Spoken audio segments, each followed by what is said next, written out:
আমাকেই মেনে নাও, বরং তারা বলেছে আল্লাহকে মেনে নাও, রাসূলকে মেনে নাও, আল্লাহকে মেনে নাও, রাসূলকে মেনে নাও, এটাই মানলে তুমি নাজাত পাবে। জোরে বলুন। আর যদি কেউ নিজের বাড়ির দিকে ডেকে নেয় তাহলে বুঝতে হবে গোলমেলে কেস আছে। কোরআন শোনাচ্ছে ওয়ামান আহসানু কওলাম মিম্মান দাআ ইলাল্লাহ।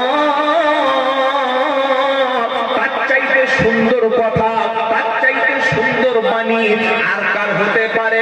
যে ব্যক্তি মানুষদেরকে আল্লাহর দিকে ডাকে আর ওয়ামিলা সালিহা, আল্লাহর দিকে ডাকার পরে নিজেও নেক আমল করে। জোরে বলুন সুবহানাল্লাহ। প্রথম কাজ আল্লাহর দিকে ডেকে আনা, মসজিদের দিকে ডেকে আনা। প্রত্যেকটা আলেম যদি বলতো তোমরা আল্লাহর দিকে ফিরে এসো, কোরআনের দিকে ফিরে এসো, জান্নাতের রাস্তা ধরে নাও, নবীর সুন্নাহটা ধরে নাও, না না না, এই কথাটা যদি বলতো মুসলমানদের মধ্যে বিভিন্ন দল নিয়ে ভাগ হতো না। আল্লাহ বলছে আল্লাহর দিকে ডাকবে, নিজে আমল করবে, আর সাথে সাথে বলবে ওয়াকালা ইন্নানি মিনাল মুসলিমিন, আর নিজেকে বলবে আমি একজন মুসলমান। নিজেকে কি বলবে বাবা? আমি একজন মুসলমান। এবার আমরা যে মুসলমান, এই নামটা আমাদের নিজেদের দেওয়া না অন্য কারোর দেওয়া? কি গো, আমরা যে মুসলমান এই নামটা আমাদের নিজেদের দেওয়া নয় ভাই। আমাদের জাতির পিতার নাম হলো ইব্রাহিম আলাইহিস সালাম। বাপের দায়িত্ব আছে সন্তানের উপরে মোটামুটি 12টা। কটা? জোরে বলেন। খালি 1 মিনিটে বলে দিচ্ছি, শুনে রাখেন। নাম্বার 1, জন্ম দেওয়ার পরে কানে আযান দেওয়া। 2 নাম্বার, ছেলের যখন 7 দিন, 14 দিন, 21 দিন বা 41 দিন এর মধ্যে বেটা ছেলে হলে 2টো ছাগল, মেয়ে ছেলে হলে মিনিমাম 1টা দিয়ে আকিকা করা। 3 নম্বর হলো ছেলেটার সুন্দর একটা সুন্নাহ সম্মত ইসলামী নাম রাখা। 4 নম্বর হলো ছেলেটাকে খাতনা বা মুসলমানি করা। 5 নম্বর হলো ছেলেটা যখন একটু জ্ঞান বুঝ হবে প্রথমে তাকে আল্লাহর কালাম, নবীর হাদিস, ইসলামের শিক্ষাটা তার মধ্যে দিয়ে দেওয়া।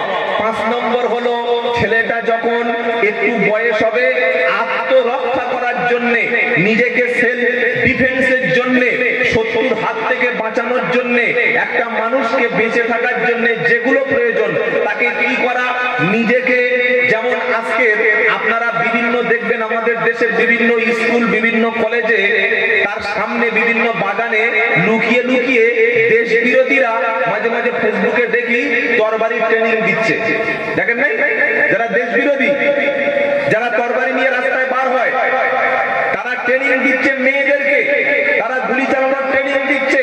আর আমরা মুসলমানরা ট্রেনিং দিচ্ছি কি, তুই কাফের, তুই কাফের, তুই মুশরিক, তুই জাহান্নামী যাবি। এটা আমাদের ট্রেনিং। তারা প্রকাশ্য অস্ত্র নিয়ে ট্রেনিং দিচ্ছে। আমাদের রাজ্যের বিরোধী নেতা পরিষ্কার বলছে তোমরা সব হিন্দু এক হয়ে যাও। কিন্তু আমরা মুসলমানরা কোনোদিন বলবো না মুসলমান এক হও। আমরা বলবো ভারতীয়রা সব এক থাকো, দেশপ্রেমিকরা সব এক থাকো, যারা এই দেশের স্বাধীনতা চাও তারা সব এক থাকো। কি শুনছেন আপনারা? আপনার সন্তানকে বেঁচে থাকার জন্য, লড়াই করার জন্য, তাকে নিজের বেঁচে থাকার জন্য তার যতটুকু শারীরিক প্রয়োজন, তার যতটুকু বেঁচে থাকার যা কিছু শিক্ষা করার দরকার সবগুলো শিক্ষা আপনার সন্তানকে দিতে হবে। এটা হক। 6 নম্বর হলো ওই সন্তান যাতে জেনা ব্যভিচার না করে তার জন্য উপযুক্ত বয়সে বিয়ে দেওয়া। 7 নম্বর হলো আপনার সন্তান 7 বছর বয়স হলে নামাজের শিক্ষা দেবেন। 10 বছর বয়স হলে নামাজ না পড়লে হালকা একটু চাপ সৃষ্টি করবেন, 2-1 একটু হালকা প্রেসার দিয়ে দেবেন। কি শুনছেন আপনারা? নাম্বার 9, ওই সন্তানটাকে আপনার দায়িত্ব হলো যখন 10 বছর বয়স হয়ে গেল, ছেলে মেয়ের বিছানাটা আলাদা হবে। 10 বছরের ছেলে মায়ের কাছে ঘুমাবে না, 10 বছরের মেয়ে বাপের বিছানায় ঘুমাবে না। 2 ভাই 2 বোন 10 বছরের পর থেকে বিছানা আলাদা হয়ে যাবে। নাম্বার 11, আপনার সন্তানের জন্য আপনার যেটা মূল দায়িত্ব সেটা হচ্ছে যে সন্তানকে হালাল ভাবে বেঁচে থাকার জন্য সঠিক একটা জীবিকা, জীবন ব্যবস্থা করে দেওয়া। নাম্বার 12, মৃত্যুর আগে আপনার সন্তানকে আপনি আপনার জমির অংশ যেটা ওয়ারিসান সূত্রে পায়, মিরাস সূত্রে যেটা পায় সেটা দিয়ে যাবেন। আমি মরে যাচ্ছি আর দলিলগুলো বড় ছেলে বলছে বাবা, বললে কি, বলে জমির দলিল সব তোর কাছে দিয়ে যাচ্ছি, আমার মনে সময় হয়ে গেছে বাবা, তুই তোর ভাই বোনদের জমি ভাগ করে দিস, দেবে? বেশিরভাগ মানুষ বেইনসাফি করে। দুই একজন ভালো মানুষ হয়তো আল্লাহওয়ালা, আল্লাহর দিকে ভয় করে, তারা ভাই বোনদের জমিটা ঠিকঠাক ভাগ করে। আর বেশিরভাগ লোকগুলো দলিল চেপে দিয়ে ভালো ভালো জমিগুলো নিজের নামে, অল্প 2-1 কাঠা ভাইদের নামে দেয়, আর বোন মানে ওর জমি পাওয়ার কোনো অধিকার নাই। বউরা বলছে এই দেখো, বললে কি খবরদার ওসব কাজ করো না, তোমরা 4 ভাই সারা জীবন বাপের টেনেছো, সারা জীবন ডাক্তার দেখিয়েছো, বোনেরা জমি পাবে কেন? বোনেরা পাবে কেন? ওরা আসছে যাচ্ছে খাচ্ছে, এর চাইতে আবার কি বেশি আছে?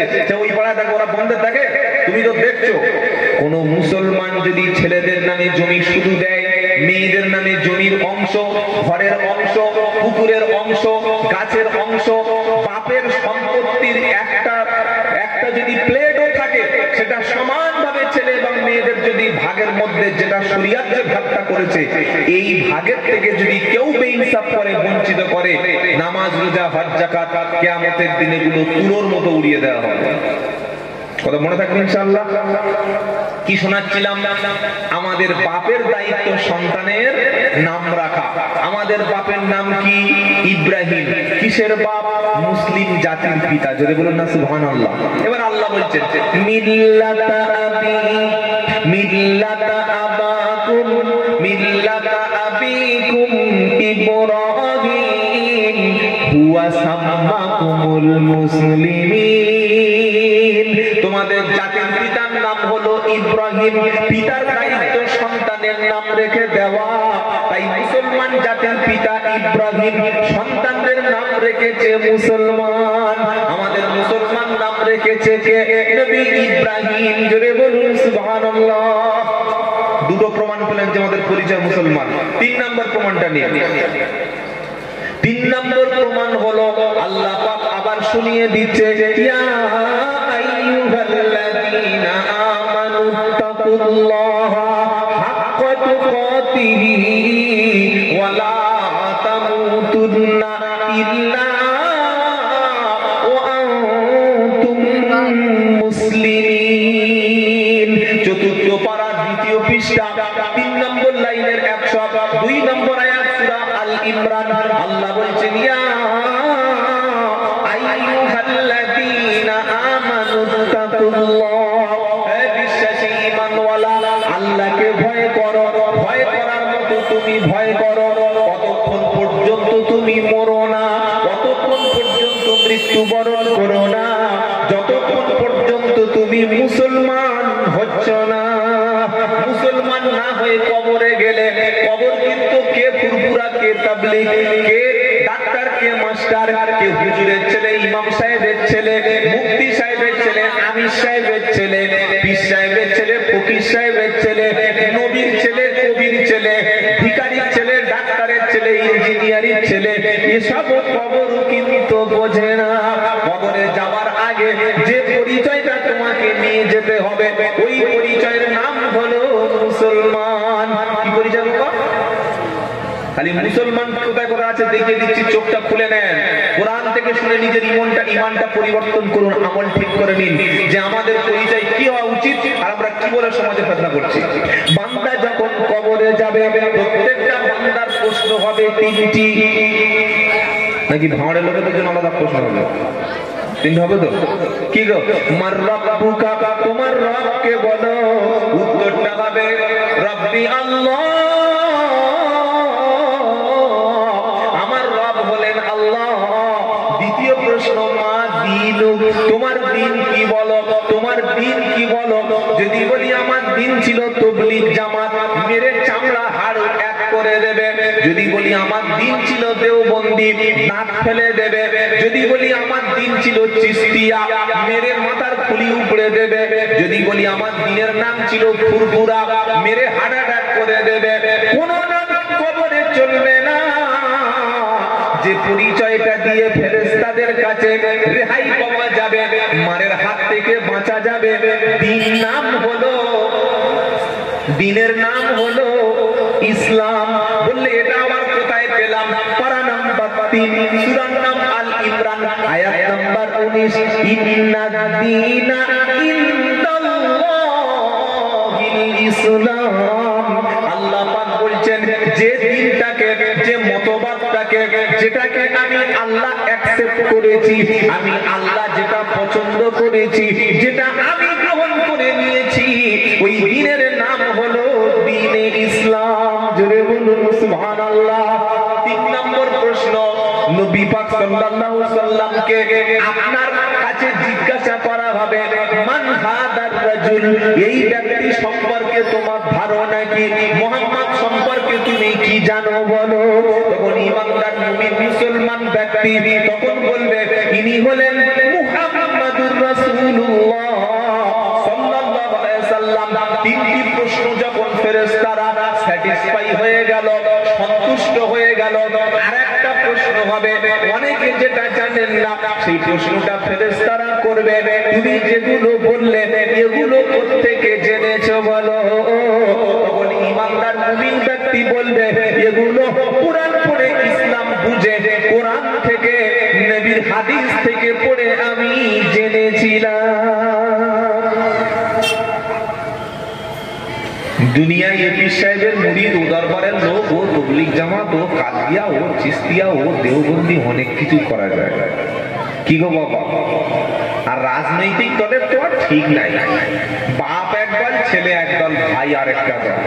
এখন চলছে এরকম, যে যার ভালো লাগছে তাই করুন। আপনি দরকার 14 জনের ভোট দিন, কোনো অসুবিধা নাই। কিন্তু কবরে যেদিন ফেরেশতা আপনার সামনে মুকুল নিয়ে দাঁড়িয়ে থাকবে, আর ওই ফেরেশতা এমন না যে থানায় মারছে বলে এখান থেকে ফোন করে বলছে, কাকে ধরেছিস? বললে সেই বল্টু। কোন বল্টু? বল্টু লস্কর। বললে হ্যাঁ। তো এর ছেলে, শামসুদ্দিনের ছেলে। বললে হ্যাঁ। ছেড়ে দে, ছেড়ে দে। বলে কেন? তো আমার লোক। কাজ ধরেছো বাবা? ছেড়ে দাও। ছেড়ে দিল। তারপরের দিন একটা লোকে ধরে, যে তার নাম হচ্ছে সুমন মিদ্দে, মুসলমানের ছেলে সুমন, খুব সুন্দর নাম, তাই তো নাকি? হ্যাঁ। তো ধরে নিয়ে লকাবে নিয়ে হাত দুটো বেঁধেছে, পাছা ছিলবে। এরকম বড় বড় সব ওই বেতের বাড়ি থানায় সব লকাবে থাকে। সবে পটাপট শীতকালে পাছায় দুটো পড়েছে, ঘাম ঝরঝর করে বার হয়েছে। আর ওর বউ ফোন করেছে এলাকার প্রধান সাহেবের কাছে। প্রধান সাহেব বলছে, সুমনে ধরেছে? বললে হ্যাঁ। বললে কেন? বললে ওই বাড়িতে একটু গাঁজা রেখেছিল তো, গাঁজা যেটা অনেকে খায় মহব্বতের সঙ্গে, তো এই গাঁজা কেসে ধরা পড়েছে। প্রধান সাহেব একটু ব্যবস্থা করুন। সঙ্গে সঙ্গে প্রধান থানায় ফোন করেছে, হ্যালো, কে বড়বাবু? বলে হ্যাঁ। কার ধরে যাও? আর ওদিক থেকে ফাঁস থেকে মারার আওয়াজ আসছে, চাড়াম চাড়াম চলছে, অনুব্রতর মতো। কি বললেন? চড়াম চড়াম। বলছে সুমনের ধরেছি। সুমন। বললে চাকরি বাঁচাতে চাও? বললে দাদা আপনি, আপনার কথা সব বুঝতে পারছি, থানার অফিসার বলছে, কিন্তু যে মালটা ধরেছি এর কাছে গাঁজা পাওয়া গেছে, গাঁজা। বলছে চাকরি যদি বাঁচাতে চাও, আপনাদের কোন থানা? কাশীপুর। এখন তো আমরা কলকাতায় বাস করছি, তাই তো নাকি? ভাঁড় মানে কলকাতা। সালা যেখানে সেখানে সিগন্যাল, কুকুর পর্যন্ত দাঁড়িয়ে আছে। কি যাচ্ছে না বলছে সিগন্যাল, কুকুর যেতে পারছে না সিগন্যালের জায়গায়। ভাঁড়কে কলকাতা বানাচ্ছে, কিন্তু ভাঁড়কে কলকাতা বানাতে গেলে আগে ভাঁড়ে তো ভালো কলেজ করতে হবে ভাই, ভালো ইউনিভার্সিটি করতে হবে। প্রত্যেকটা মুসলিম মহল্লায় রাস্তা খারাপ, প্রত্যেকটা মুসলিম মহল্লায় শিক্ষার দুরবস্থা। কেন? যারা সরকারে আছে, আমি কারোর পক্ষে বিপক্ষে নই ভাই, সরকারের দায়িত্ব জনগণকে ফ্রিতে চিকিৎসা, ফ্রিতে শিক্ষা, তাদের নিরাপত্তা দেওয়া। আজকের সরকার স্কুল দেবে, ব্যাগ দেবে, বই দেবে, খাতা দেবে, মোজা দেবে, জামা দেবে, জুতা দেবে, আপনার সমস্ত রকম স্কলারশিপ দেবে, শিক্ষা কিন্তু দেবে না। কেন দেবে না? শিক্ষা দিলে তখন আব্দুল্লাহ সাইফুল্লাহকে মারতে পারবে না। সবাই যখন শিক্ষিত হবে, তাহলে বোমটাকে বাঁধবে, সবাই যখন শিক্ষিত হবে পার্টি অফিসটা কে দখল করবে? তাই খবরদার, সব দিয়ে দেবে কিন্তু শিক্ষা দেবে না। আমি মুর্শিদাবাদে বছর অন্তত 100-র বেশি প্রোগ্রাম করি। আমি মুর্শিদাবাদে গিয়ে বলি যে আপনারা ভোটের সময় সবচাইতে মারামারি করেন, আর ভাঙড়ের মুসলমানদেরকে, বাসন্তী এলাকার মুসলমানদেরকে, ক্যানিং এলাকার মুসলমানদেরকে, কুলপি এলাকার মুসলমানদেরকে, এই সমস্ত জায়গাগুলো হচ্ছে স্পর্শ কাতর জায়গা। মানে এরা মারামারি করতে ফাঁস। কি বলছি বুঝতে পারছেন না? এটা ইচ্ছা করে বছরের পর বছর পিছিয়ে রেখেছে, সবাই পিছিয়ে রেখেছে। আপনার ভালো শিক্ষা আপনার সন্তানকে কোনোদিন তারা দেবে না। ভালো শিক্ষা দিলে সন্তান যখন স্কুলে যাবে, কলেজে যাবে, ইউনিভার্সিটি যাবে, গ্রাজুয়েশন কমপ্লিট করে মাস্টার্স ডিগ্রি করবে, এমএ করবে, এমকম, বিকম, এমটেক, বিটেক করবে, সেটা কোন একটা বন্ধু ধরবে না। সেজন্য সন্তানদেরকে মূর্খ বানিয়ে রাখা, শিক্ষা দিও না। তাই বাঁচতে চাইলে কোন নেতার পিছনে ধামা না ধরে আপনার পকেটের টাকায় জমির 10 কাঠা বিক্রি করে আপনার প্রাইমারি স্কুলে তো পড়া গজবে চলে গেছে। ভালো মিশনে, ভালো যেখানে শিক্ষার হার বেশি, সেই জায়গায় আপনার সন্তানটাকে ভর্তি করে দিয়ে একটা মানুষের মতো মানুষ তৈরি করুন। আপনি মারা গেলেও আপনার সন্তানের শিক্ষার দ্বারায় যদি মানুষ উপকৃত হয়, এর একটা নেকি আপনি কবরে শুয়ে শুয়ে পাবেন। যদি বলুন সুবহানাল্লাহ। কথা নিশ্চয়ই কি বলেছি বুঝতে পেরেছেন? মাওলানা করে গেলে নেকি পাবেন, হাফেজ করে গেলে নেকি পাবেন, মুফতি সাহেব করে গেলে নেকি পাবেন। কিন্তু আপনার সন্তান যদি ডাক্তার হয়, মাস্টার হয়, বড় অফিসার হয়, সেই অফিসার, সেই ডাক্তার, সেই মাস্টারটা যদি গরিব মানুষকে ফ্রিতে সার্ভিস দেয়, গরিব মানুষের উপকার করে, এর জন্য নেকি আছে না নাই? কি গো?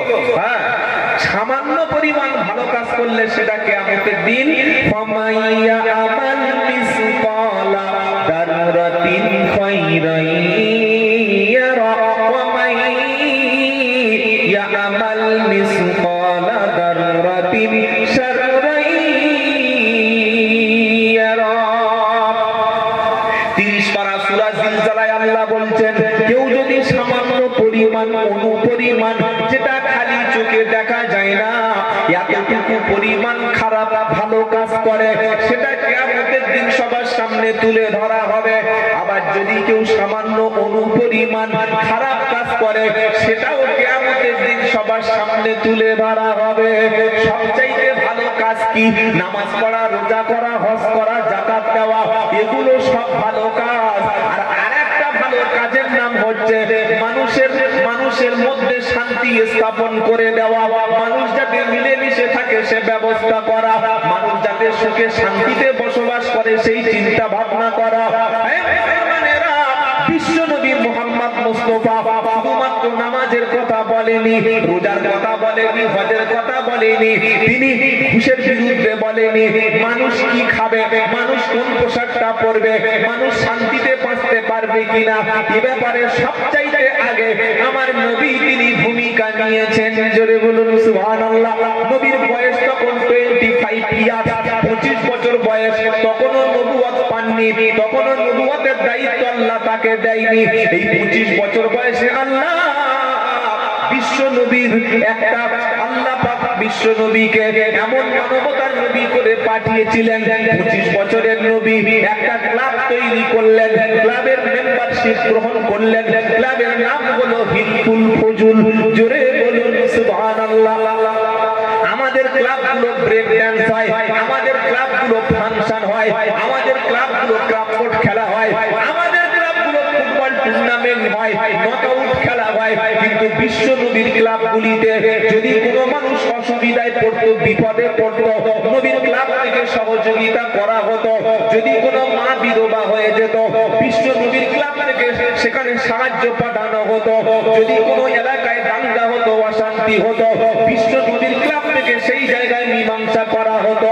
যদি কোনো ব্যক্তির উপরে জুলুম হতো, সঙ্গে সঙ্গে বিশ্ব নবীর ক্লাব থেকে সেই যুদ্ধ থামানোর জন্য ব্যবস্থা করত। এই ক্লাবের নাম হলো হিলফুল ফজুল।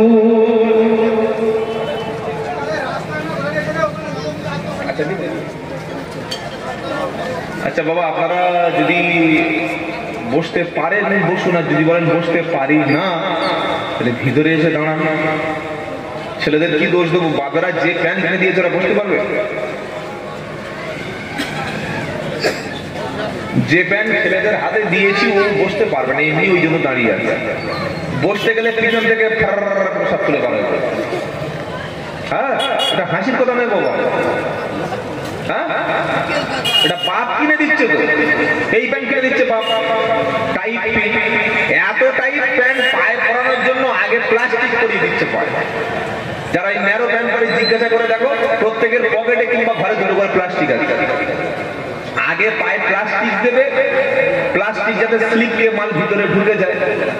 ভাই একটু গ্রিস টিরিস কিনে রাখি, কি গো, তবে প্যান্ট পরবে। ওদের বসতে বলে লাভ নেই, রাস্তা দাঁড়াবেন না, রাস্তা দাঁড়ানো যাবে না, ভিতরে আসেন।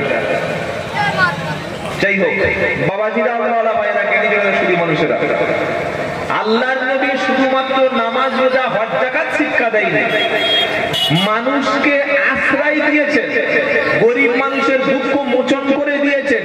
নবী একটা ব্যাংক তৈরি করেছিলেন। ব্যাংক বলে, নবী আবার ব্যাংক করেছে? কে বললো? হ্যাঁ, আপনি নবীর জীবনী পড়ুন, পেয়ে যাবে, না পড়লে পাবেন না। ব্যাংকটার নাম কি? বাইতুল মাল। ব্যাংকের কাজটা কি ছিল? যদি কোনো ব্যক্তি এতিম হয়ে যেত, যদি কোনো মা বিধবা হয়ে যেত, যদি কোনো যুবক বেকার থাকতো, যদি কোনো ব্যক্তি পঙ্গু হয়ে যেত, যদি কোনো ব্যক্তি হ্যান্ডিক্যাপ হতো, এই অসহায় দরিদ্র দুস্থ শ্রেণীর ব্যক্তিদেরকে বিশ্ব নবী মুহাম্মদ, সকলে বলুন না, সাল্লাল্লাহু আলাইহি ওয়াসাল্লাম। আরে বাবা, এটাও দরুদ। এটা কি দরুদ? আমরা খালি কি মনে করি জানেন? আল্লাহুম্মা সাল্লি, ওই বক্তা ছেড়ে দিয়ে শুশু করে দুধ খাচ্ছি। কি চালাক মাল একবার দেখা।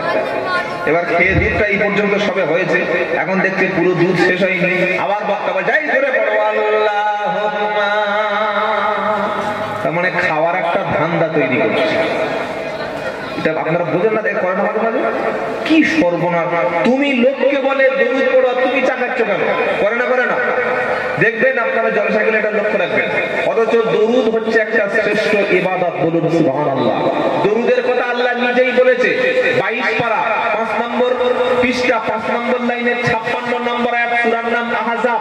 ইন্নাল্লাহা ওয়া মালাইকাতাহু ইউসাল্লুনা আলান নবী ইয়া আইয়ুহাল্লাযীনা আমানু সাল্লু আলাইহি ওয়া সাল্লিমু তাসলিমা। নিশ্চয়ই আল্লাহ তার ফেরেশতারা রাসূলের উপর সালাত পেশ করে, দরুদ পড়ে। ইয়া আইয়ুহাল্লাযীনা আমানু, ও ঈমানদারেরা, তোমরা প্রিয় রাসূলের উপরে সালাত এবং সালাম পেশ করো। তো আমি বললাম বাবা, সকলে সালাম পেশ করো, দরুদ শরীফ পড়ো। বলে, আর আমি যদি সুরসুর করে কোত করে চা খাই, তাহলে আমি কি ঠিক কথা বলেছি? এগুলো দেখবেন। এই যে সাল্লাল্লাহু আলাইহি ওয়াসাল্লাম বললেন, এটাও দরুদ। আর আমরা যেটা ওই পাইকারি ঝাঁক মেরে পড়ি, আল্লাহুম্মা, বক্তা ছেড়ে দিল, আর শ্রোতা তখন 12 থেকে 14টা ভুল বলে। প্রথমে বলে আল্লাহুম্মা, হুমা মানে দুজন, আর আল্লাহুম্মা মানে ইয়া আল্লাহ, আয় আমার আল্লাহ। বলুন তো, কোন ব্যক্তি যদি বলে যে আল্লাহ একের চাইতে অন্য আরো আল্লাহ আছে, আরো 2-1 আছে, লোকটার ঈমান থাকবে না। আপনি আরবি পড়লেন দরুদ শরীফে, আল্লাহুম্মা বললেন আল্লাহ দুজন। দরুদ শরীফ পড়তে গিয়ে কিভাবে ঈমান নষ্ট দেখতে পাচ্ছেন? কি গো, ওই নামাজের আগে দেখবেন তাকবীর দেয়, কাদ কামাতিস সালাহ, কাদ কামাতিস সালাহ। কাদ কি রে ভাই? কাদ, কাদটা কি? কদ কদ কামাতিস সালাহ, কদ অবশ্যই কামাতিস সালাহ, নামাজ কায়েম হচ্ছে। নামাজের জন্য রেডি হও, নামাজের জন্য দাঁড়িয়ে যাও, নামাজের জন্য প্রিপারেশন নাও, নামাজের জন্য তৈরি হয়ে যাও। আমরা কি বলি? কাদ কামাতিস সালাহ, কাদ কামাতিস সালাহ। ওখানে ছিল সালাত। সালাত মানে নামাজ, যাকে আমরা মুয়াজ্জিন দেখেছি ফ্রি পয়সায়। মসজিদ 20 লাখ টাকা, আর পুরো মুয়াজ্জিনটা ফ্রি পয়সা। কবে জাতির হুঁশ ফিরবে? তিনি কি বলছেন? কাদ কামাতিস সালাহ, কাদ কামাতিস সালাহ। সালাহ বলতে এখানে কিচ্ছু নাই, যেটা ছিল সেটা সালাত। এই ভুলগুলো একটু সংশোধন করে নেবে বাবা। আবার যখন ওই আপনাদের এখানে কলেমা শরীফ পড়া হয়, সুরাটা দানা পোনা কি হয় না? আরে বলেন না, হয় না কি না? কলেমা পড়ার নিয়ম কি? লা ইলাহা ইল্লাল্লাহ কতক্ষণ সময় লাগবে? লা টান দিতে হবে। আর এই কলেমার মজলিসে জিকির লা ইলাহা ইল্লাল্লাহ লা ইলাহা ইল্লাল্লাহ লা ইলাহা ইল্লাল্লাহ 5 মিনিটে দেখি 1 কেজি দাম। তো 5G গতিতে চালাচ্ছে গো। ফেরেশতারা বলছে সর্বনাশ, মুখ বলছে লা ইলাহা ইল্লাল্লাহ আর হাতের ভিতর থেকে চাপতে চলছে। এটা কলেমার সঙ্গে কি ছেলে খেলা নয়? লা ইলাহা ইল্লাল্লাহ এটা বিশুদ্ধভাবে যিনি বলবেন মুখ দিয়ে, অন্তর থেকে বিশ্বাস করবেন, তিনি জান্নাতে যাবেন। সুবহানাল্লাহ এখন বলার দরকার নাই, একবার সকালবেলা বলবেন, জোরে বলুন না সুবহানাল্লাহ। তাহলে কলেমাটা কলেমার মতোই বলতে হবে। লা ইলাহা ইল্লাল্লাহ লা ইলাহা ইল্লাল্লাহ লা ইলাহা ইল্লাল্লাহ লা ইলাহা ইল্লাল্লাহ, এগুলো ঠিক না, এগুলো সংশোধন করে নেবেন বাবা। কষ্ট করলেন নাকি বাবাজিরা? আল্লাহ আল্লাহ ভাইরা, জ্ঞানী জনেরা, শুধু মানুষেরা, ন্যায়নিষ্ঠ মনেরা, কি শোনাচ্ছিলাম? আল্লাহর নবী সাল্লাল্লাহু আলাইহি ওয়াসাল্লাম ব্যাংক তৈরি করলেন গরীব, এতিম, মিসকিন, দুস্থ, অসহায়দের পাশে দাঁড়ানোর জন্য। নামাজ যেমন ইবাদত, রোজা যেমন ইবাদত, হজ যেমন ইবাদত, সাদকা যেমন ইবাদত, এতিম আর মিসকিনদের সহযোগিতা করা তেমন একটা সওয়াবের কাজ। জোরে বলুন সুবহানাল্লাহ। মানুষ জাহান্নামে যাবে, অনেকগুলো কারণ আছে, তার মধ্যে সূরা মুদাসসিরের কারণ রয়েছে 4টে। কটা বললাম? যদি বলেন, এই 4টি কারণের মধ্যে যদি একটা কারণ আপনার হয়ে যায়, একটা ভুল আপনার হয়ে যায়, তাহলে আপনার জায়গা কিন্তু জাহান্নাম। বলে হুজুর কি কারণ একটু বলুন। আমি বলবো না, আল্লাহর কালাম থেকে শুনে নিন। তাহলে আগের বক্তব্যটা কি বলছিলাম? আমাদের পরিচয় কি হতে হবে? পরিচয় কি? মুসলমান। মনে আছে তো? আর কবরে তাহলে কি বলে দিল? 3টি উত্তর। আমার আল্লাহ হলেন, রব হলেন আল্লাহ, রাসূল হচ্ছেন নেতা, আর দ্বীন হলো ইসলাম। ব্যাস। এবার কবরে যেই প্রশ্নটা বলে দিল, তখন জান্নাতের ফেরেশতারা সন্তুষ্টি হয়ে ডান দিকে বাম দিকে সামনে পিছনে যতদূর তাকাবে ততদূর তার কবরটা প্রশস্ত করে দিল। জোরে বলুন সুবহানাল্লাহ। যখন কবরটা প্রশস্ত হয়ে গেল, ফেরেশতারা জান্নাতের সঙ্গে কবরের একটা সুন্দর দরজা জানালা খুলে দিল, আর জান্নাতের শান্তি সুখ কবরে দিয়ে দিল, এবং সুন্দর ভাবে তাকে ঘুম পাড়িয়ে দেয়া হলো। সুবহানাল্লাহ বলতে ইচ্ছা করে না? এই ঘুমটা কিন্তু আর ভাঙবে না ভাই। যারা ঈমান নিয়ে মারা গেছে তারা কবরে শান্তিতে ঘুমিয়ে থাকে, আর তাদের রূহটা কোথায় যায়? কি গো, কোথায় যায়? ইল্লিন। রূহটা কোথায় যায়? ওয়ামা আদরাকা মা ইল্লিয়ুন।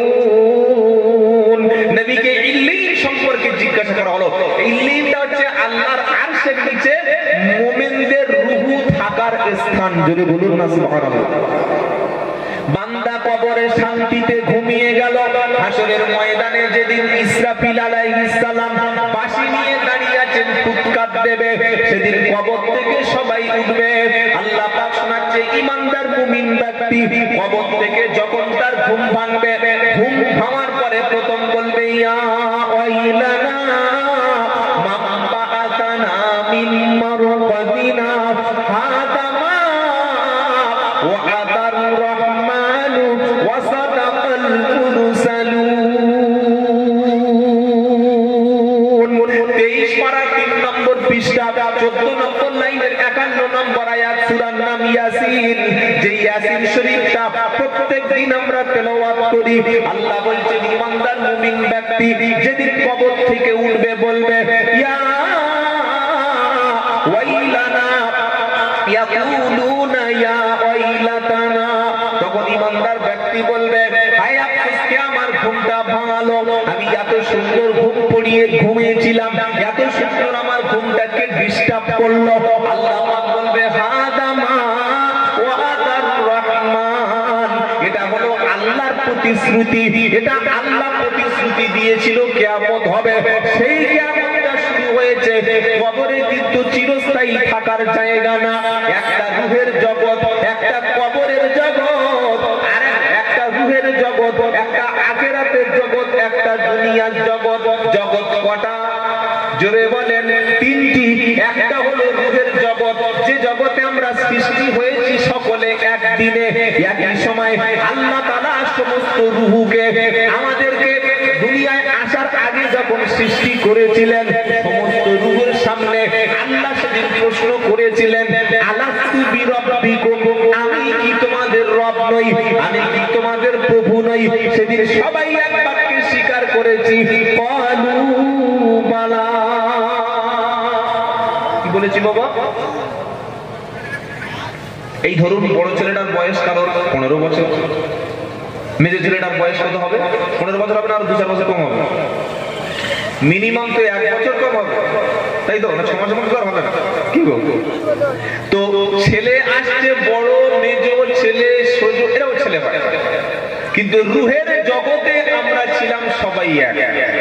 সবাইকে এক জায়গায় রেখে আল্লাহ সেদিন প্রশ্ন করেছিলেন সব হিন্দু, খ্রিস্টান, ইহুদি, বৌদ্ধ, নাসারা, মুসলিম, কাফের, মুশরিক সবাইকে সামনে রেখে প্রশ্ন করেছিলেন আলাস্তু বিরাব্বিকুম, আমি কি তোমাদের প্রভু নই? এখন হয়তো অস্বীকার করছি, সেদিন আমরা কি বলেছিলাম? ক্বালু বালা। কি বলেছিলাম?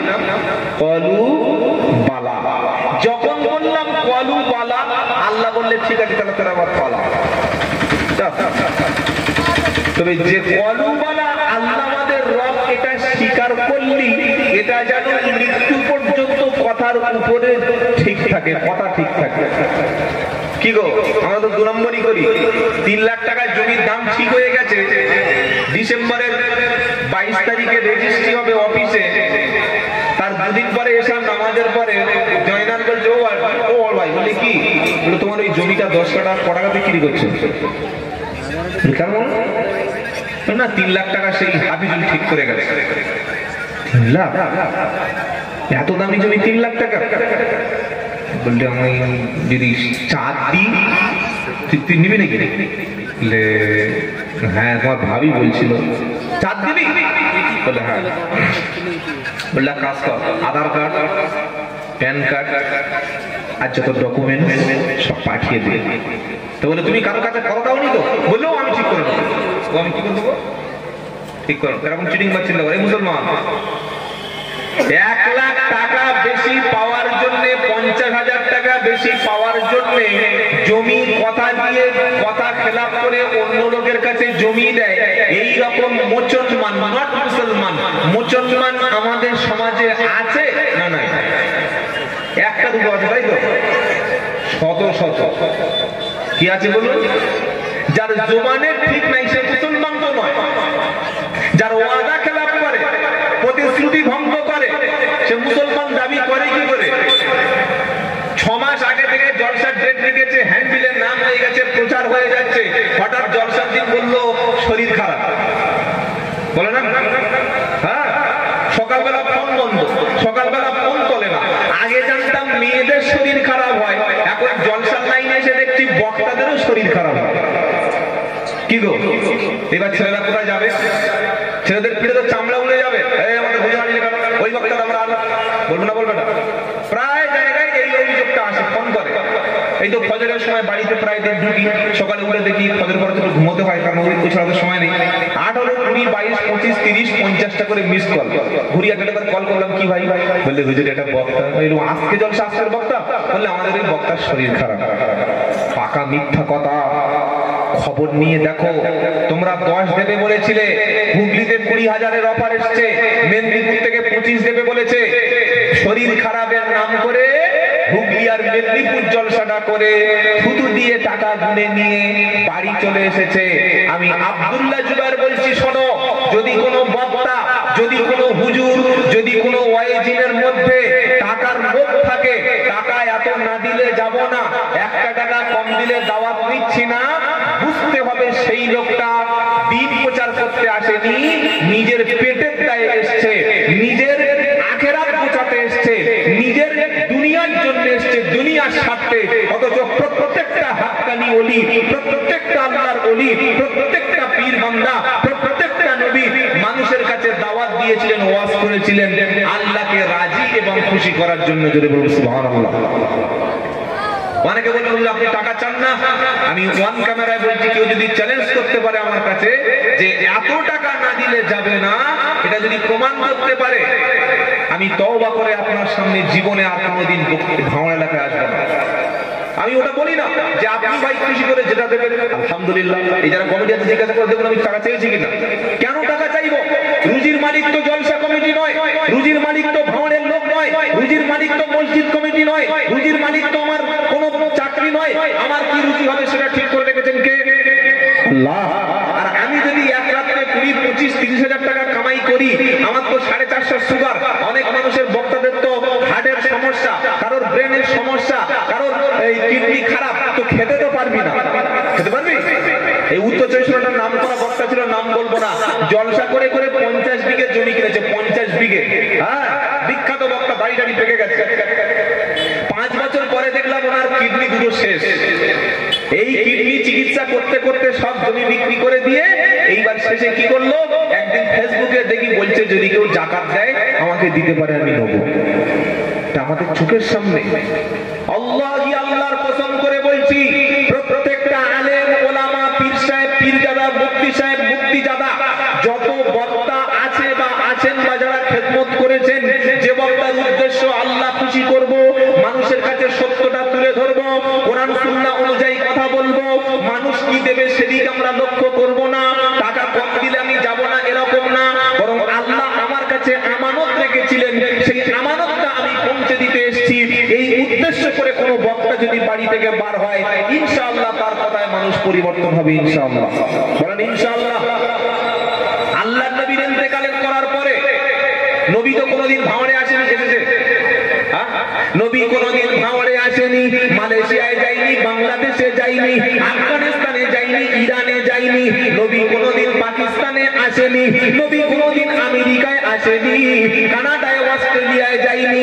অথচ Canada, Australia, German, Holland, China, Russia, Finland, পৃথিবীর প্রত্যেকটা দেশে মুসলমান আছে না নাই? জোরে বলুন না। তাহলে নবী যখন গেল না, কি করে মুসলমান হলো? নবী তো ইন্তেকাল করেছেন 610 খ্রিস্টাব্দে, সোমবার ইন্তেকাল করলো।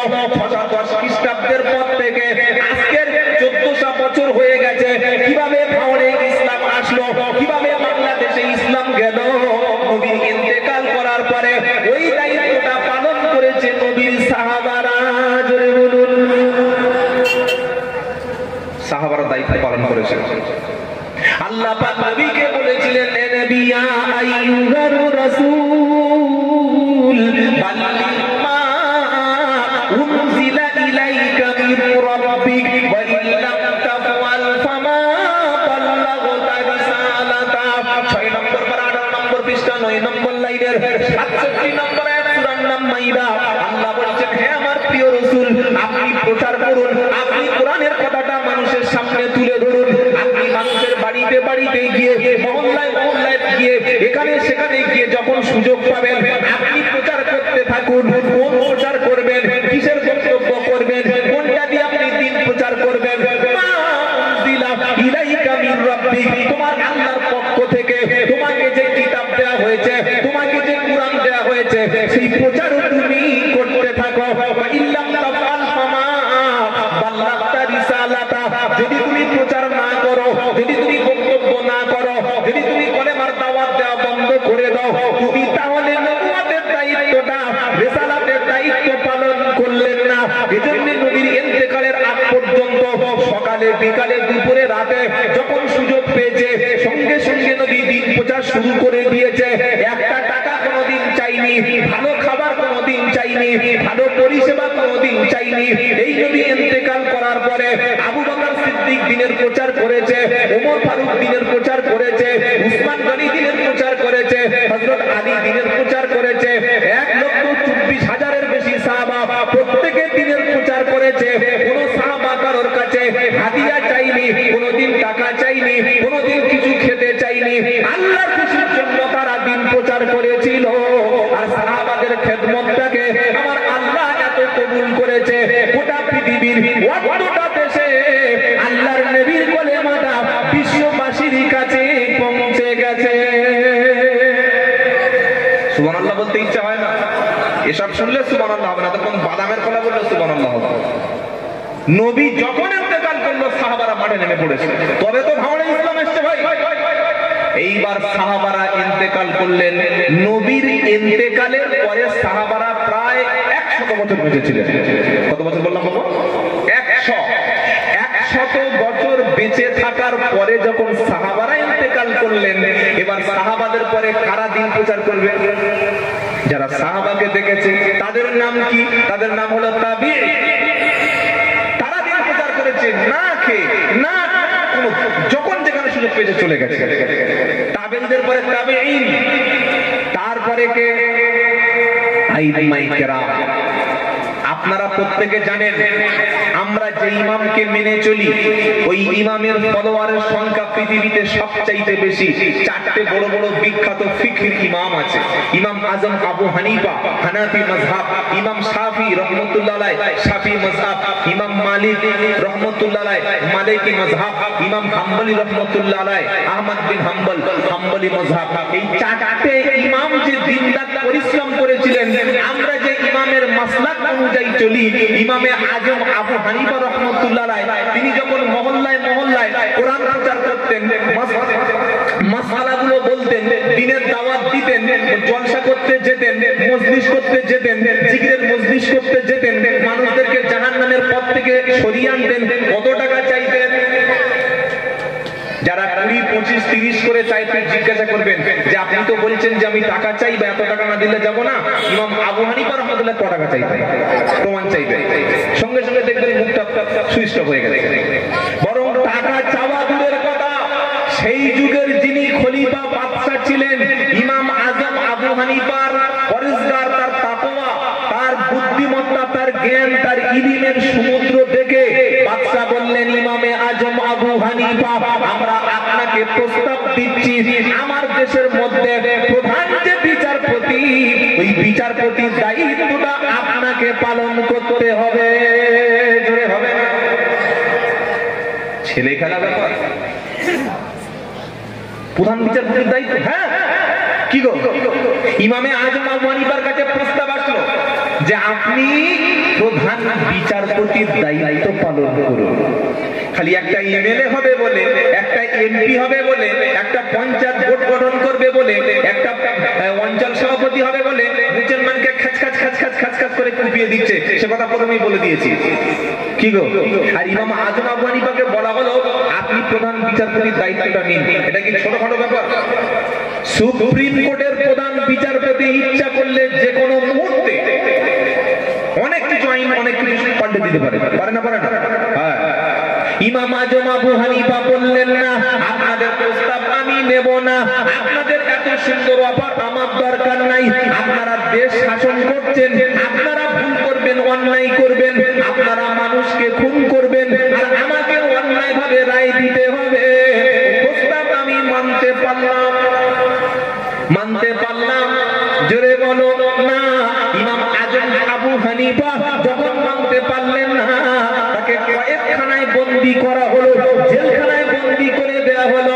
1 দিন, 2 দিন, 3 দিন, 4 দিন না, বছরের পর বছর জেলখানায় থেকে আমাদের ইমাম আবু হানিফা রাহমাতুল্লাহ আলাইহি তার মৃত্যুটা হলো, তিনি শাহাদাতের মৃত্যু বরণ করলেন।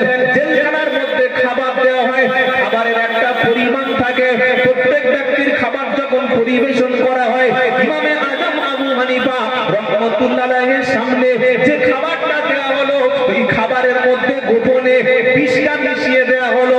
বিষটা খাওয়ার পরে জেলখানার মধ্যে তিনি শাহাদাত মৃত্যু বরণ করলেন। তারপরেও তিনি দুনিয়ার স্বার্থে, টাকার স্বার্থে, গদির স্বার্থে, রাজনীতির স্বার্থে কিংবা তিনি প্রধান বিচারপতির স্বার্থে একবারের জন্য তিনি প্রধান বিচারপতির দায়িত্ব গ্রহণ করেনি। কি গো বাবাজিরা, আল্লাহ ভাইরা, আমরা পরিষ্কার বলে দিলাম বাবা 20 লাখ লাগবে। এই কথাগুলো সত্যগুলো তুলে ধরি, এজন্য আমার একটা বদনাম আছে। কি বদনাম? বললে এই আব্দুল্লাহ জুবাইরের সাথে আমরা বক্তব্য করি না। প্রচুর হুজুর আছে আমার সাথে বক্তব্য করার, আর আমার যত বক্তব্য আমি করেছি আল্লাহ যেগুলো করায়, আল্লাহকে সাক্ষী রেখে বলছি, কুরআন, হাদিস, ইজমা, কিয়াসের বাইরে কোনো কথা আমি বলার চেষ্টা করি না। ইনশাআল্লাহ বলি, ইনশাআল্লাহ বলি, আল্লাহ বলিয়ে নাই। ইমাম আবু হানিফা চলে গেলেন।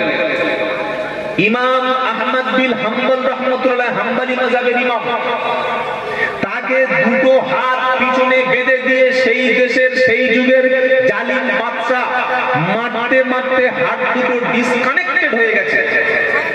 ইমাম বুখারী রাহমাতুল্লাহ আলাইহি তিনি কিন্তু নিজের মাতৃভূমিতে ইন্তেকাল করেনি, তাকে দেশ ছাড়তে হয়েছে ধর্ম প্রচার করার জন্য। শুনছেন আপনারা? বড় পীর আব্দুল কাদের জিলানী রাহমাতুল্লাহ আলাইহি সারাটি জীবন তিনি দ্বীনের প্রচার করেছেন। মানুষের কাছ থেকে হাদিয়া তোপা রুটি রুজির জন্য তিনি দ্বীন প্রচার করেননি। খাজা মহিউদ্দিন চিশতি রাহমাতুল্লাহ আলাইহি হিন্দের ওলি, হিন্দের সম্রাট, যার দাওয়াতে, যার কলেমা, যার পরিশ্রমে, যার মেহনতে আমরা দ্বীন ইসলাম পেয়েছি, সারা জীবন দ্বীন প্রচার করেছে। কোনদিন দুনিয়ার কোন সম্পদ তার কাছে দাম ছিল না। ফুরফুরার পীর মুজাদ্দিদ আবু বকর সিদ্দিক রাহমাতুল্লাহ আলাইহি মুজাদ্দিদ জামান, 5 হুজুর সহ যত হাজার হাজার খলিফা ছিলেন, বসিরহাট আল্লামা রুহুল আমিন রাহমাতুল্লাহ আলাইহি সহ বাংলাদেশে যত হক্কানি ওলি ছিলেন, পীর ছিলেন, কোন পীর কোন ওলি পৃথিবীর জমিনে, ভারতের জমিনে, বাংলাদেশের জমিনে কোনদিন ধর্ম প্রচার করে, ওয়াজ শুনিয়ে, দ্বীনের প্রচার করে টাকার জন্য, পয়সার জন্য, অর্থের জন্য তারা আসতেন না। আল্লাহ এবং রাসূলকে খুশি করার জন্য আসতেন। তাই তাদের প্রভাবে, তাদের মেহনতে, তাদের পরিশ্রমে লক্ষ লক্ষ মানুষ দ্বীন পেয়েছে। জোরে বলুন সুবহানাল্লাহ। কি গো বাবাজিরা, আল্লাহ আল্লাহ ভাইরা, এই কথাগুলো সবার সহ্য হবে না, এই কথাগুলো সবাই হজম করতে পারবে না। যারা ব্যবসায়ী, যারা জলসাটাকে ব্যবসা মনে করে, যারা 2 ঘন্টায় 30,000 কামায়, তাদের গা থেকে ততক্ষণ ঘাম এসে যাবে। কি গো, বিনা পয়সার কারবার, পড়াশোনা করার দরকার নেই। বক্তা বক্তব্য করছে, কোরআন পড়তেই পারছে না, সে বক্তা হয়ে গেছে। আর মসজিদের যোগ্য ইমামের মাইনে দিচ্ছি 3,000, 4,000, 2,500 টাকা। অথচ ইমামের মেহনত মাসের পর মাস, দিনের পর দিন, মুয়াজ্জিন দিন রাত কষ্ট করছে, আজান দিচ্ছে, আমরা তাকে মূল্যায়ন করছি না। বাইরে থেকে একটা সাদা জামা মাথায় পাগড়ি পরে আসলে মনে করি অনেক কিছু তার ভিতরে আছে। আমরা তার ঈমান, তার আমল কি, তার মতামত কি, তার আমল কতটুকু, আখলাক চরিত্র কি, এটা আমরা যাচাই বাছাই করি না, যাকে তাকে মঞ্চে চাপিয়ে দিই। এই জন্য আবারও বলছি বাবা, কেউ কষ্ট করে মনে নেবেন না। এই মঞ্চটা পবিত্র জায়গা। কুরআন সুন্নাহর বাইরে গিয়ে কোনো বক্তা, কোনো হুজুর কথা বললে আপনারা সাধারণ জনগণ, আল্লাহ রাসূল প্রেমিক, আপনারা প্রতিবাদ করবেন যে এই মজলিসটা কোরআনের মজলিস, কোরআন হাদিসের বহির্ভূত কথা, মানুষের মধ্যে গোমরাহি করে দেওয়ার কথা, মানুষদেরকে বিপদগামী করে দেওয়ার কথা তোমরা বলো না। প্রতিবাদ করতে পারবেন ইনশাআল্লাহ? বলে একজন হলেও প্রতিবাদ করবেন। তাহলে আমার বলার উদ্দেশ্য কি, নবীরা দ্বীন প্রচার করেছে, ওলামারা দ্বীন প্রচার করেছে, ওলিরা প্রচার করেছে, আমরা যারা সাধারণ মানুষ আমাদের কোনো দায়িত্ব নেই। আছে কি গো, আছে না নাই? আছে বলে মনে হচ্ছে। ইয়া আইয়ুহাল্লাযীনা আমানু কু আনফুসাকুম ওয়া আহলিকুম নারা ওয়াকুদুহান নাস ওয়াল হিজারা। 28 পারা 19 পৃষ্ঠা 14 নম্বর লাইনের 6 নম্বর আয়াত, সূরার নাম তাহরিম। হে বিশ্বাসী ঈমানদারেরা, যারা তোমরা ঈমান এনেছো, তুমি জাহান্নাম থেকে বাঁচো, তোমার পরিবারটাকে জাহান্নাম থেকে বাঁচাও। 4টে ছেলে 2টো মেয়ে তোমার পরিবার, তাদের সবার মধ্যে নামাজ, সবার মধ্যে কোরআন আছে কিনা, সবার চরিত্রটা নবীর সুন্নাত অনুযায়ী চলছে কিনা, এটা পাপের নৈতিক দায়িত্ব। কারণ নবী বললেন, কুল্লুকুম রাঈন, তোমরা প্রত্যেকেই একটা করে অভিভাবক। তোমাদের অভিভাবকত্ব সম্পর্কে, তোমাদের কাজের খতিয়ানটা আল্লাহর কাছে জিজ্ঞাসা করা হবে। বাপকে কিয়ামতের দিন জিজ্ঞাসা করা হবে। ছেলের জন্য ঘর বেঁধেছো, ছেলেকে বিয়ে দিয়েছো, ছেলেকে তুমি অনেক ব্যবসা বাণিজ্য করে দিয়েছো, কিন্তু তোমার ছেলে মাতাল ছিল, সুদ করছিল, ঘুষ করছিল, তোমার ছেলে অশিক্ষিত ছিল, তোমার ছেলে কোরআন পড়তো না, হাদিস পড়তো না, দ্বীন ইসলাম বুঝতো না, তোমার ছেলের মধ্যে দুনিয়ার প্রতি সব রকম কাজ ছিল। তুমি ছেলেকে 20,000 টাকা দিয়ে মোবাইল কিনে দিতে পেরেছো, অথচ ছেলেটাকে তুমি শিক্ষা দিতে পারোনি। তুমি তোমার ছেলেকে 1.5 লাখ টাকা দিয়ে বাইক কিনে দিতে পেরেছো, তোমার ছেলে কোরআন জানতো না, কোরআন না পড়লে তার নামাজ হবে না, কোরআন না শিখলে তার নামাজ নামাজ হবে না, কোরআন না পড়লে নামাজ হবে না, কোরআন না সহি করে পড়লে নামাজ ভুল হবে, এটা তুমি তোমার ছেলেকে শিক্ষা দিতে না, অবশ্যই কিয়ামতের দিন আল্লাহ জিজ্ঞাসা করবে। ছেলে আর বাপ সেদিন বাপকে আসামি করবে, বললে এটা আপনি কোথায় পেলেন? ওয়াকালা আল্লাযীনা কাফারু রব্বানা আরিনাল লাযাইনি আযাল্লানা মিনাল জিন্নি ওয়াল ইনসি নাজআলহুমা তাহতা আকদামিনা লিয়াকুনা মিনাল আসফালিন। 24 নম্বর পারা 19 নম্বর পৃষ্ঠা 1 নম্বর লাইনের 29 নম্বর আয়াত, সূরার নাম হামিম সাজদা। মানুষ যেদিন জাহান্নামে যাবে সেদিন আল্লাহকে বলবে রব্বানা আরিনাল লাযাইনি আযাল্লানা মিনাল জিন্নি ওয়াল ইনস। ওগো রব্বুল আলামিন আল্লাহ, আমি বেনামাজি ছিলাম, আমি নাপাক ছিলাম, আমি কোরআন জানতাম না, আমি পড়াশোনা শিখতে পারিনি, আমি মাতাল ছিলাম, জুয়া করছিলাম, ঘুষখোর ছিলাম, আমার কাছে দ্বীন ইসলামটা আমার বাপ শিক্ষা দেয়নি, মা শিক্ষা দেয়নি, গ্রামের মসজিদ থেকে কোনো শিক্ষার ব্যবস্থা করেনি। 30 লাখ টাকার মসজিদ, 30 লাখ টাকার মসজিদ, 2 লাখ টাকার এসি আর 5 লাখ টাকার টাইলস, আর মসজিদের মধ্যে কোরআন শিক্ষার ব্যবস্থা নাই।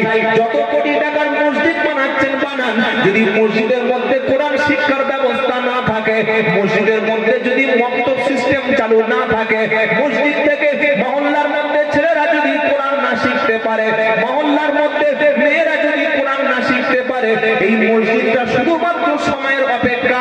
কিছুদিন পরে সমস্ত নামাজি যখন চলে যাবে আর মসজিদে নামাজি পাওয়া যাবে না, আর এই মসজিদটা যে কোনো মুহূর্তে ইসরায়েলের মসজিদের মধ্যে চার্চ গির্জা হয়ে যাবে। স্পেনে এমন মসজিদ আছে 30,000 মানুষ নামাজ পড়তো, সেই মসজিদগুলি থেকে বাইরে থেকে দেখবেন মসজিদের মেহরাব মিম্বার সব আছে, আর ভিতরে দেখবেন যিশু খ্রিস্টের ক্রুশ চিহ্ন এইভাবে দাঁড়িয়ে আছে। কি বলছি বুঝতে পারছেন না? এইভাবে আপনি মনে করবেন মসজিদ, ভিতরে দেখবেন জেসাস ক্রাইস্ট, যিশু খ্রিস্ট। কেন? তারা ইসলামী শিক্ষা, বুনিয়াদী শিক্ষা, কোরআনের শিক্ষা থেকে স্পেনের মানুষ সরে এসেছিল, এই জন্য তাদের এই অবস্থা হয়েছে। লক্ষ লক্ষ টাকা জলসায় খরচ হচ্ছে।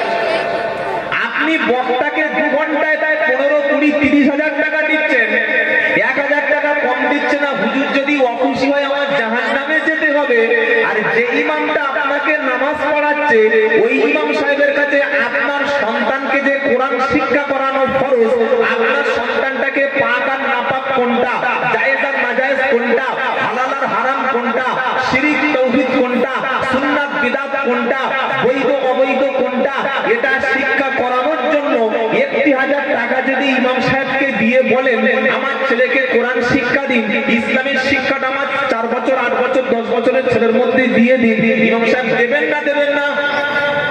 হ্যাঁ মানে একটা বলুন। অথচ এই শিক্ষাটা দেওয়া ফরজ ছিল। তলাবুল ইলমি ফরিজাতুন আলা কুল্লি মুসলিম। এসব কথা শুনবে কে আর বলবে কে? কি গো বাবাজিরা, প্রত্যেকটা সন্তানকে কোরআন শিক্ষার কর্মসূচি মসজিদ গ্রহণ করবে। মসজিদ কমিটি যদি বাচ্চাদের বক্তব্যের শিক্ষার ব্যবস্থা না করতে পারে, মসজিদের ইমাম সাহেবের হাতে সময় যদি না থাকে, ওই ইমামও পাল্টাতে হবে, কমিটিও পাল্টাতে হবে। কাকে মসজিদ কমিটিতে রাখতে হবে? যে কমিটি থাকবে তার দায়িত্ব মহল্লার প্রত্যেকটি বাচ্চা 5 ওয়াক্ত নামাজ যাতে সঠিক শিখতে পারে, নবীর উপরে নাজিলকৃত কোরআন শিখতে পারে, সুন্নাত শিখতে পারে। মসজিদে আজান হয়ে গেছে, জামাতের 15 মিনিট বাকি আছে, আর তাকবীর দেওয়া শুরু হয়ে গেল। 100 মিটারের পরে দূর থেকে আওয়াজ আসছে, কিসের আওয়াজ? ফ্রি ফায়ারের আওয়াজ। দূর থেকে আওয়াজ আসছে, কিসের আওয়াজ? জুয়ার আওয়াজ। দূর থেকে আওয়াজ আসছে, কিসের আওয়াজ? পাশে মোবাইল গেম খেলার আওয়াজ।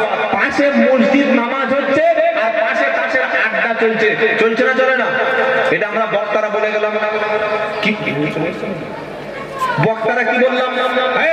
মসজিদের পাশে তাস খেলা হচ্ছে, মসজিদের পাশে খেলা হচ্ছে। তো আমি চিল্লে বলে আমার বাজার গরম করে টাকা থুতু দিয়ে গুনে নিয়ে গেলে আমার ব্যবসাটা তো লাভ হলো, কিন্তু মহল্লার মধ্যে কি হলো ভাই? এটার জন্য মসজিদ কমিটির চিন্তা ভাবনা করতে হবে। কমিটি যেমন তেমন লোক থাকার কোনো অধিকার নাই। 4টে গুণ যার মধ্যে আছে সে মসজিদ কমিটি থাকবে। হ্যাঁ, এটা আমার কথা নয় বাবা, আল্লাহর কোরআন, পারা নাম্বার 10, পৃষ্ঠা নাম্বার 8, লাইন নাম্বার 9, আয়াত নাম্বার 18, সূরার নাম তাওবা। আল্লাহ কাকে কাকে মসজিদ কমিটি রাখতে বলেছে তারাই থাকবে। পয়সার মালিক এসা বুড়ি আর একদম এরকম সেই হানি সিং এর মতো গোপ, কি বুঝলেন, সাদা পাঞ্জাবি, আর জুমার দিন গিয়ে প্রথমে পড়েছে 3 রাকাত নামাজ। জুমার দিনে প্রথম করাকাত নামাজ, কথা বলছেন না? 20 রাকাত। প্রথমে দাখলুল মসজিদ, যখন মসজিদে প্রবেশ করেছেন তখনই 2 রাকাত নামাজ। আরেকটা নামাজ আছে ওযুর নামাজ, তাহিয়াতুল ওযু, ওযুর সম্মানে ওযুর সাথে সাথেই নামাজ। তার আগে আছে আর 4 রাকাত ক্বাবলাল জুমআ। এ প্রথমে জুমার দিন গিয়ে পড়েছে 3 রাকাত নামাজ। তো লোক বলছে ও আসলে কি নামাজ পড়লে? বলে কেন জুমার নামাজ? বলে 3 রাকাত। বললে ভুল হয়েছে? বলে জুমার দিন কোনো 3 রাকাত নামাজই নাই। কি আছে? নামাজ জানে না। সালাম ফেরানোর আগে 3টে দোয়া পড়তে হয়, আত্তাহিয়াতু, দরুদার, মাসুরা। যাকে মসজিদ কমিটির সেক্রেটারি বানিয়ে দিয়েছেন ওকে জিজ্ঞাসা করুন যে বাবা দরুদ শরীফটা পড়ো দেখি, সঙ্গে সঙ্গে ঘামবার হয়ে যাবে। কারণ আমরা পয়সাওয়ালা লোককে মসজিদের সেক্রেটারি বানিয়ে দিয়েছি, পয়সাওয়ালা লোককে ক্যাশিয়ার বানিয়ে দিয়েছি, কিন্তু আমার আল্লাহ বলছেন কাকে তোমরা মসজিদের দায়িত্ব দেবে। বলবো কাদের কাদের? বলবো ইন্নামা ইয়ামুরু মাসাজিদাল্লাহি মান আমানা বিল্লাহি ওয়াল ইয়াউমিল আখির ওয়া আকামাস সালাতা ওয়া আতাজ যাকাতা ওয়া লাম ইয়াখশা ইল্লাল্লাহ। নিশ্চয়ই আল্লাহর ঘরগুলো, মসজিদ সমূহ হতে সেই ব্যক্তিগুলো আবাদ করবে, তারাই মসজিদের দায়িত্ব থাকবে, তারা মসজিদের পরিচালন কমিটি থাকবে। কারা? প্রথম শর্ত হলো মান আমানা বিল্লাহি ওয়াল ইয়াউমিল আখির, যে ব্যক্তি আল্লাহর উপরে পরিপূর্ণ ঈমানদার হবে। দ্বিতীয় ওয়াকামাস সালাত, নামাজি কালামি ব্যক্তি 5 ওয়াক্ত নামাজ পড়বে, নামাজ কায়েমকারী ব্যক্তি হবে। শুধু ঈদের দিনে সাদা পাঞ্জাবি পরে মসজিদের আয় ব্যয়ের হিসাব দেবে, সবে বরাতে মাথায় পাগড়ি পরে মিষ্টি মাথায় করে নিয়ে বিলিয়ে দেবে, এটা মসজিদ কমিটির দায়িত্ব না। দ্বিতীয় ওই ব্যক্তি থাকবে, নামাজি ব্যক্তি ছাড়া মসজিদ কমিটিতে দায়িত্ব পাবে না। কারণ ইমাম যদি বাড়ি চলে যায়, ইমামের অবর্তমানে মসজিদ কমিটির যে কোনো কেউ নামাজ পড়িয়ে দেওয়ার মতো যোগ্যতা থাকবে যাদের, তারাই হবে মসজিদ কমিটির সদস্য, সেক্রেটারি। 3 নম্বর ওয়াতাজ যাকাত, উনি যদি সম্পদশালী ব্যক্তি হয় উনি যাকাত দেবে, বরং যাকাত না দিয়ে মসজিদের জায়গাটা আসলে নিজের নামে দলিল করে নিয়েছে। প্রচুর জায়গায় মসজিদ কমিটি মসজিদের টাকা নিজের নামে নেয়, ঈদগার টাকা নিজের ক্যাশিয়ার নিজে খেয়ে নেয়। আল্লাহ বলছেন না, যাকাত দেনেওয়ালা ব্যক্তি সম্পদশালী হলে সেই হবে তার মধ্যে উপযুক্ত। 4 নম্বর ওই ব্যক্তি হলো ওয়ালাম ইয়াখশা ইল্লাল্লাহ, ওই ব্যক্তি আল্লাহ ছাড়া অন্য কাউকে ভয় করবে না, কাউকে পরোয়া করবে না, শুধুমাত্র আল্লাহর ভয় থাকবে। এই 4টে গুণ যার মধ্যে থাকবে সেই হবে মসজিদের দায়িত্বে। এটা খুঁজলে আর কেউ কার পাওয়া যাবে না।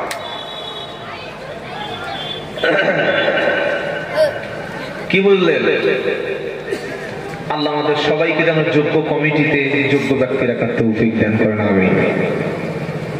এই 5 মিনিট যে কথাটা বললাম মক্তব শিক্ষার ব্যাপারে, জলসায় কিন্তু শিক্ষার মজলিস না, এটা মানুষের স্মরণ করিয়ে দেওয়ার মজলিস। কি বললাম নিশ্চয়ই বুঝতে পেরেছেন? আমি যদি এখন সূরা কাউসারটা, সূরা ফাতিহাটা শেখানো শুরু করি তো 8 ঘন্টা তো এখানেই চলে যাবে, আর আপনারা কি শুনতে পাবেন? এটা মানুষকে সাবধান সচেতন করে দেওয়ার মজলিস, কিন্তু শিক্ষার মজলিস হচ্ছে মসজিদ। আমি জানি না যে আপনাদের মসজিদে এই শিক্ষার ব্যবস্থাটা আছে কিনা, বাচ্চারা মক্তবে চলে কিনা। প্রত্যেকটি বাচ্চাকে বাধ্যতামূলক করবেন সকালে, বিকালে অথবা সন্ধ্যায়, ছেলে এবং মেয়ে, বাচ্চা ছেলে বাচ্চা মেয়ে প্রত্যেককে শিক্ষার ব্যবস্থা করাবেন। যদি না করতে পারেন ওই ছেলে ওই মেয়ে মাতাল হবে, সুৎখোর হবে, সমাজ বিরোধী হবে, আর জাহান্নামে যাওয়ার সময় কি করবে? নাজআলহুমা তাহতা আকদামিনা লিয়াকুনা মিনাল আসফালিন। আপনার বুকের উপর, দাড়ির উপর, মাথার উপর, কপালের উপর চেপে